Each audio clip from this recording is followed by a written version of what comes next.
नमस्कार मित्रों, यांचा अवांतर यूट्यूब चैनल पर आपका स्वागत है। अगर आप हमारे इस चैनल पर नए हैं तो इस चैनल को सब्सक्राइब करें, लाइक करें, शेयर करें और बेल आइकन को दबाएं। आज हम लोग पढ़ेंगे शिक्षण अभिवृत्ति से संबंधित महत्वपूर्ण प्रश्न भाग 1। तो आइए प्रारंभ करते हैं।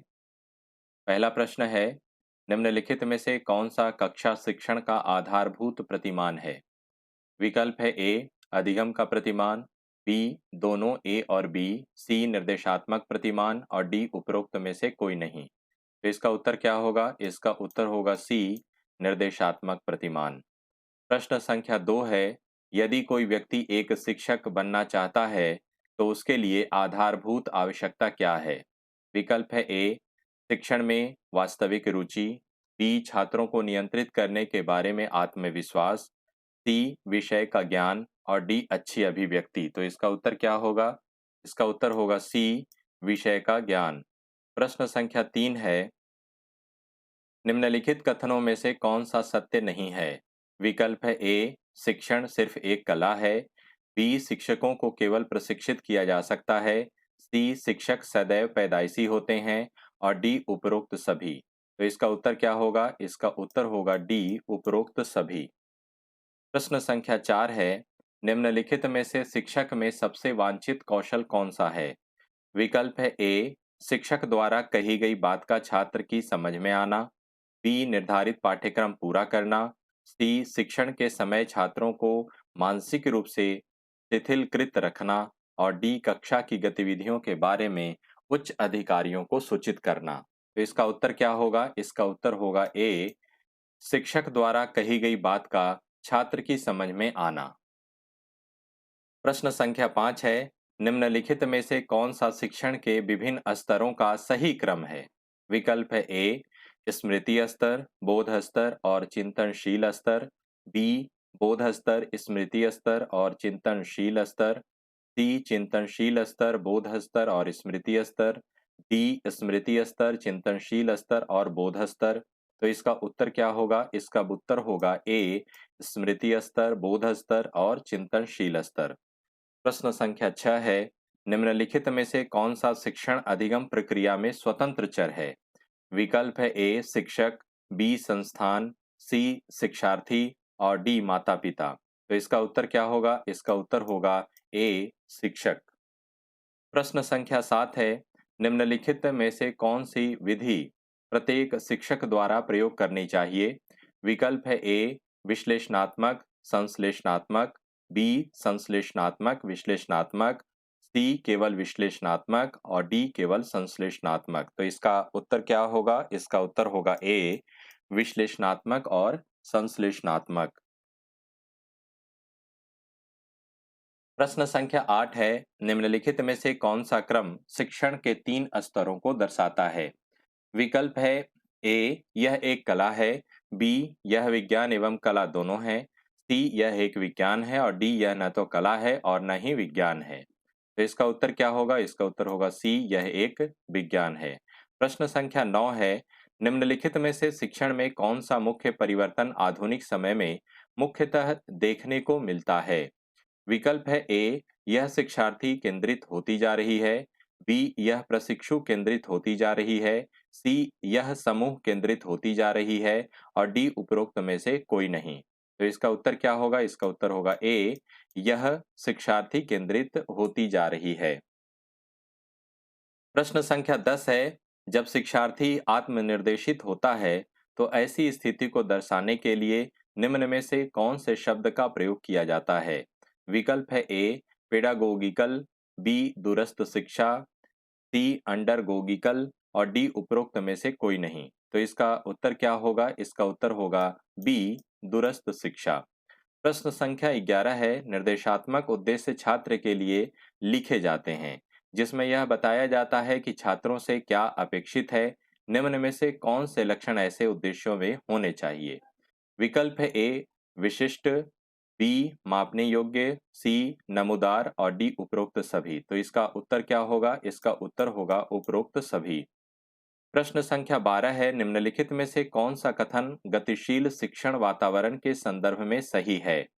विकल्प है ए शिक्षक एक आश्रित चर है और छात्र एक स्वतंत्र चर है, बी शिक्षक एक स्वतंत्र चर है और छात्र आश्रित चर है। सी, दोनों शिक्षक और छात्र मध्यवर्ती चर हैं। और डी, उपरोक्त में से कोई नहीं। तो इसका उत्तर क्या होगा? इसका उत्तर होगा बी, शिक्षक एक स्वतंत्र चर है और छात्र आश्रित चर है। प्रश्न 13 है, निम्नलिखित शिक्षण स्तर में से कौन सा स्तर कक्षा के पर्याप्त वातावरण के लिए खुला और स्वतंत्र होना आवश्यक है? विकल्प है ए, स्मृति स्तर, बी, चिंतनशील स्तर, सी, बोध स्तर और डी, उपरोक्त सभी।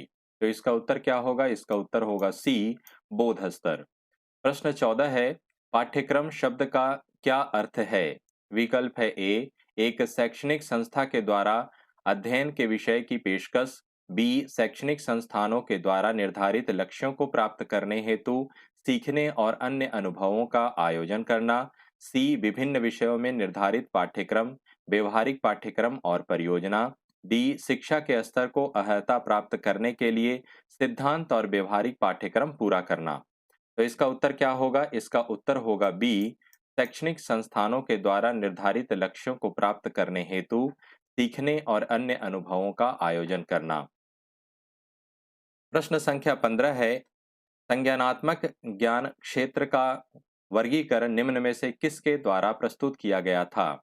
विकल्प है ए, बेंजामिन एस ब्लूम, बी, कर्थवहल, सी, स्किनर और डी, सिम्पसन। तो इसका उत्तर क्या होगा?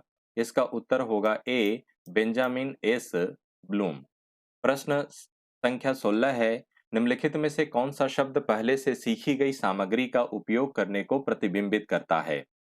विकल्प है ए, धारणा, बी, ज्ञान, सी, अनुप्रयोग और डी, विश्लेषण। तो इसका उत्तर क्या होगा? इसका उत्तर होगा बी, ज्ञान। प्रश्न संख्या 17 है, निम्नलिखित में से संज्ञानात्मक ज्ञान क्षेत्र का उच्चतम स्तर कौन सा है?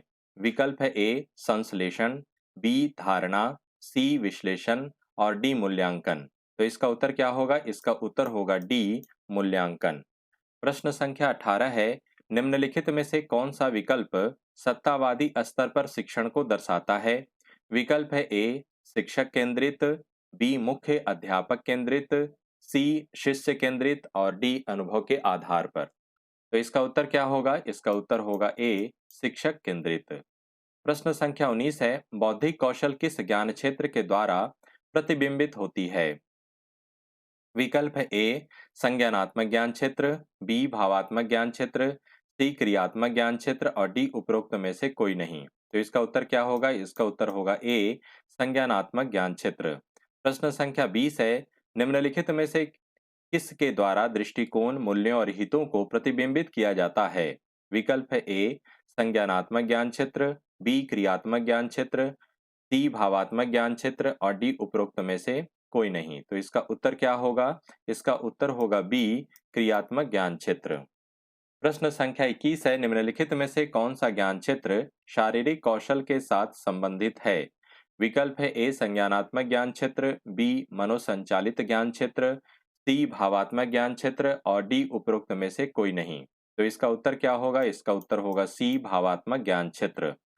प्रश्न संख्या 22 है, निम्नलिखित में से कौन सा एक उदाहरण संज्ञानात्मक ज्ञान क्षेत्र के रूप में उद्धृत किया जा सकता है? विकल्प है ए, किसी विशेष विषय का वर्णन करना, बी, निबंध लिखना, सी, फोटो फिल्म का विकास और डी, अनुरक्षण का उत्तरदायित्व लेना। तो इसका उत्तर क्या होगा? इसका उत्तर होगा ए, किसी विशेष विषय का वर्णन करना। प्रश्न संख्या 23 है, निम्नलिखित में से किसको शिक्षण के संदर्भ में मनोसंचालित के उदाहरण के रूप में लिया जा सकता है? विकल्प है ए, पर्यावरण प्रदूषण के लिए जागरूकता को दर्शाना, बी, प्रयोग करना, सी, दो प्रयोगों के परिणामों का लेखा करना और डी, एक कहानी का वर्णन करना। तो इसका उत्तर क्या होगा? इसका उत्तर होगा बी, प्रयोग करना। प्रश्न संख्या 24 है, निम्नलिखित कथनों में से कौन सा कथन असत्य है? विकल्प है ए, शिक्षा और शिक्षण एक ही अवधारणा है, बी, शिक्षा और शिक्षण में अंतर है, सी, शिक्षा शिक्षण प्रतिक्षण और अनुसंधान की तुलना में एक व्यापक शब्द है।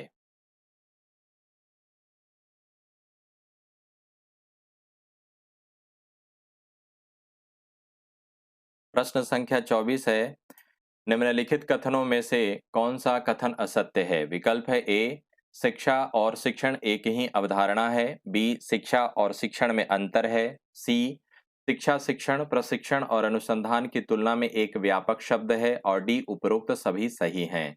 तो इसका उत्तर क्या होगा? इसका उत्तर होगा ए, शिक्षा और शिक्षण एक ही अवधारणा है। प्रश्न संख्या 25 है, निम्नलिखित में से कौन सा शिक्षण के क्षेत्र में विशेषज्ञता को दर्शाता है? विकल्प है ए, अवधारणाओं का ज्ञान, बी, निर्णय लेने का कौशल, सी, शिक्षण कौशल और डी, उपरोक्त सभी। तो इसका उत्तर क्या होगा? इसका उत्तर होगा डी, उपरोक्त सभी।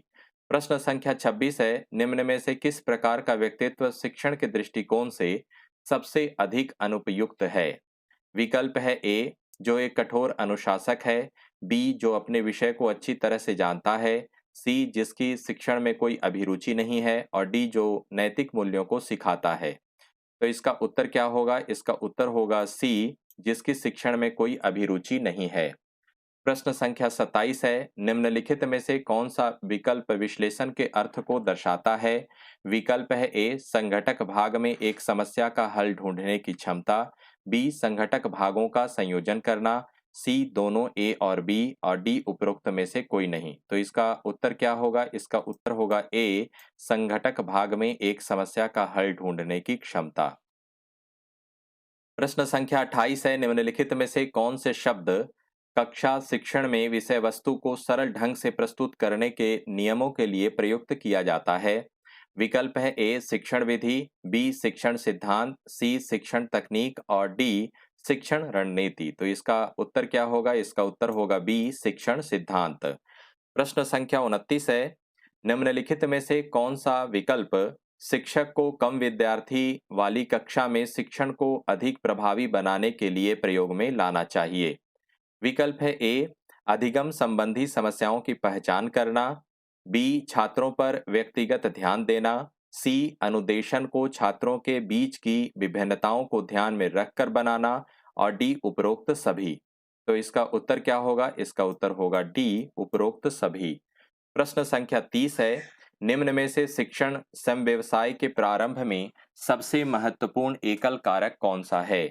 विकल्प है ए, शिक्षक की सराहनीय अकादमिक पृष्ठभूमि, बी, संचार कौशल, सी, शिक्षक को अपना व्यक्तित्व और क्षमता को कक्षा और छात्रों से संबंधित करना और डी, आयोजन क्षमता। तो इसका उत्तर क्या होगा? इसका उत्तर होगा सी, शिक्षक को अपना व्यक्तित्व और क्षमता को कक्षा और छात्रों से संबंधित करना। प्रश्न संख्या 31 है, निम्नलिखित में से कौन सा कथन प्रभावी शिक्षण के संदर्भ में सही है? विकल्प है ए, कक्षा में अनुशासन बनाए रखना, बी, शिक्षकों की निष्कपटता, सी, शिक्षकों द्वारा छात्रों को सिखाना और समझाना, डी, शिक्षक की शिक्षण में अभिरुचि। तो इसका उत्तर क्या होगा? इसका उत्तर होगा सी, शिक्षकों द्वारा छात्रों को सिखाना और समझाना। प्रश्न संख्या 32 है, यह किसने कहा है? शिक्षा मानव निर्माण है जो चरित्र निर्मित करती है, मन की शक्ति बढ़ाती है, ज्ञान का विस्तार करती है और जिसके द्वारा आदमी अपने पैरों पर खड़े हो सकते हैं। विकल्प है ए, स्वामी विवेकानंद, बी, स्वामी दयानंद सरस्वती, सी, गुरु रविंद्रनाथ टैगोर और डी, उपरोक्त में से कोई नहीं। तो इसका उत्तर क्या होगा? इसका उत्तर होगा ए, स्वामी विवेकानंद।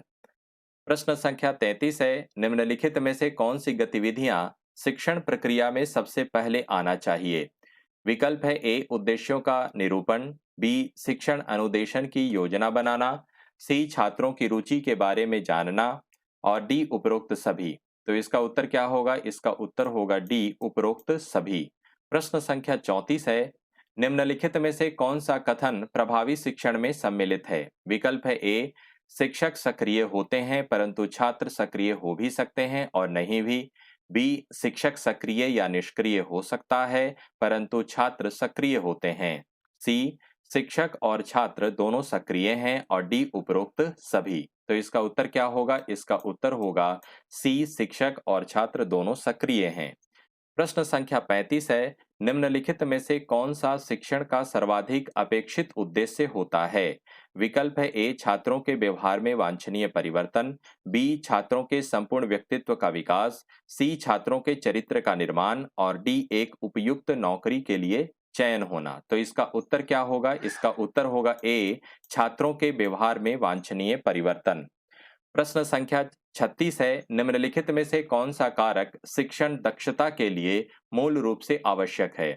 विकल्प है ए, शिक्षण कौशल में नैपुण्य, बी, शिक्षण की विभिन्न तकनीकों के प्रयोग में नैपुण्य, सी, शिक्षण में उचित साधनों के उपयोग और प्रौद्योगिकी में नैपुण्य, और डी, उपरोक्त सभी। तो इसका उत्तर क्या होगा? इसका उत्तर होगा डी, उपरोक्त सभी।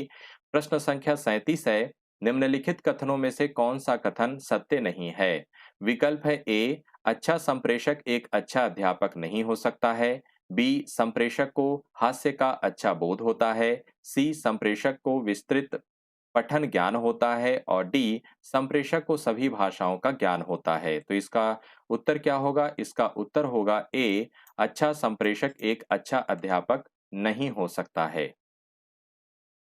प्रश्न संख्या 38 है, एक सफल शिक्षक वही होता है जो, विकल्प है ए, वह अपने विषय को अच्छी तरह से जानता हो, बी, जिसकी कक्षा का परिणाम 100% आता है, सी, वह छात्रों के लिए अभिगम्य हो, और डी, उसके लेख प्रतिष्ठित पत्रिकाओं में प्रकाशित हों। तो इसका उत्तर क्या होगा? इसका उत्तर होगा ए, वह अपने विषय को अच्छी तरह से जानता हो। प्रश्न संख्या 39 है, यदि एक शिक्षक अपनी आय बढ़ाना चाहता है तो उसे निम्नलिखित में से कौन सा उपाय करना चाहिए? विकल्प है ए, अतिरिक्त समय के दौरान कोचिंग संस्थानों में पढ़ाना, बी, शिक्षण संस्थान में अधिक पारिश्रमिक वाले कार्य करना, सी, शिक्षण के अलावा अन्य संविदात्मक कार्य से जुड़ना, और डी, पुस्तकें लिखना। तो इसका उत्तर क्या होगा? इसका उत्तर होगा डी, पुस्तकें लिखना। प्रश्न संख्या 40 है, एक प्राचार्य के रूप में आप अपने शिक्षक सहयोगियों को किस कार्य के लिए प्रोत्साहित करेंगे? विकल्प है ए, भारत और विदेशों में सेमिनार और सम्मेलनों में भाग लेना, बी, विषय के ज्ञान की वृद्धि के लिए पुनश्चर्या पाठ्यक्रम में भाग लेना, सी, दलितों के उत्थान के लिए सामुदायिक सेवा करना, और डी, उपरोक्त सभी। तो इसका उत्तर क्या होगा? इसका उत्तर होगा डी, उपरोक्त सभी। प्रश्न संख्या 41 है, एक शिक्षक निम्न में से किस प्रकार की गतिविधियों से अपने छात्रों के बीच सबसे अधिक प्रभावी ढंग से सामाजिक एवं नैतिक मूल्यों को आत्मसात करने में सहायता कर सकता है? विकल्प है ए, मूल्यों पर व्याख्यान देकर, बी, टीवी कार्यक्रमों को दिखाकर, सी, छात्रों को सह पाठ्यक्रम गतिविधियों में सक्रिय रूप से सम्मिलित करके, और डी, धार्मिक उत्सवों का अवलोकन करवाकर। तो इसका उत्तर क्या होगा? इसका उत्तर होगा सी, छात्रों को सह पाठ्यक्रम गतिविधियों में सक्रिय रूप से सम्मिलित करके। प्रश्न संख्या 42 है, एक शिक्षक अपने आप को एक प्रभावी संप्रेषक के रूप में स्थापित कर सकता है यदि वह, विकल्प है ए, उपयुक्त शिक्षण सामग्री का उपयोग करता है, बी, जो सिखाता है उसका छात्रों को उसका अर्थ समझने में सहायता करता है, सी, शिक्षण अवधि में प्रश्न पूछता है, और डी, छात्रों को विषय पर पूछे गए प्रश्नों के सही उत्तर उपलब्ध करवाने में सहायक बने। तो इसका उत्तर क्या होगा? इसका उत्तर होगा बी, जो सिखाता है उसका छात्रों को उसका अर्थ समझने में सहायता करता है। प्रश्न 43 है, उच्च शिक्षा के क्षेत्र में शिक्षण का तात्पर्य है। विकल्प है ए, पाठ्य पुस्तक में दी गई जानकारी को प्रस्तुत करना, बी, कक्षा में प्रश्न पूछना और परीक्षाओं का आयोजन करना, सी, छात्रों को परीक्षा के लिए तैयारी करने और उत्तीर्ण होने में सहायता करना, और डी, छात्रों के लिए अधिगम प्रक्रिया को सुचारू बनाना। तो इसका उत्तर क्या होगा? इसका उत्तर होगा डी, छात्रों के लिए अधिगम प्रक्रिया को सुचारू बनाना।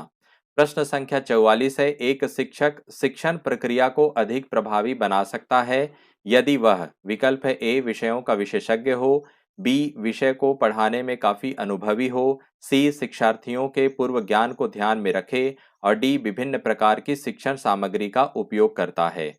इसका उत्तर क्या होगा?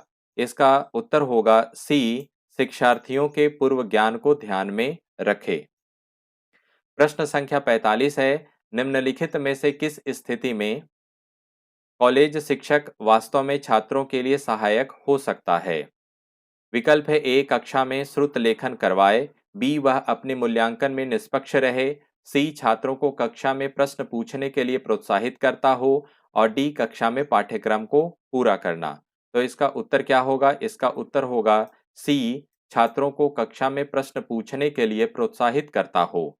प्रश्न 46 है, उच्च शिक्षा में अध्यापन का सबसे वांछित परिणाम कौन सा है?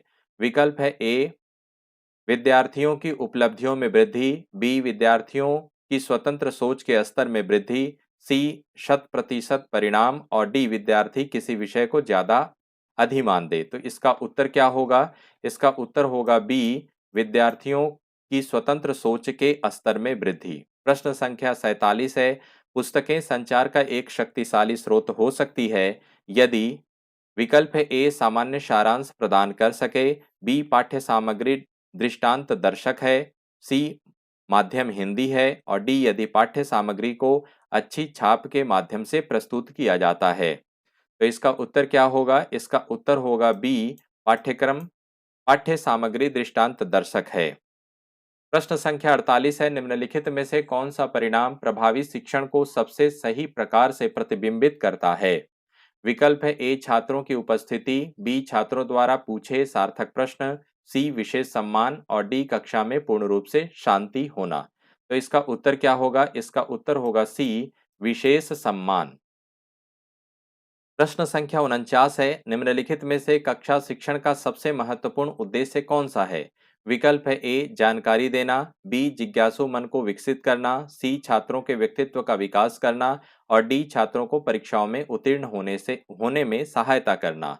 तो इसका उत्तर क्या होगा? इसका उत्तर होगा बी जिज्ञासु मन को विकसित करना। प्रश्न संख्या 50 है, छात्र उन शिक्षकों को अपेक्षाकृत अधिक पसंद करते हैं जो कि विकल्प है ए कक्षा में सबसे अधिक श्रुत लेख करवाएं, बी परीक्षा से पहले महत्वपूर्ण प्रश्नों की सूची प्रदान करें, सी विषयों से संबंधित छात्रों की समस्याओं का समाधान करें और डी जो स्वयं को अनुशासन में रखें। तो इसका उत्तर क्या होगा? इसका उत्तर होगा सी विषयों से संबंधित छात्रों की समस्याओं का समाधान करें।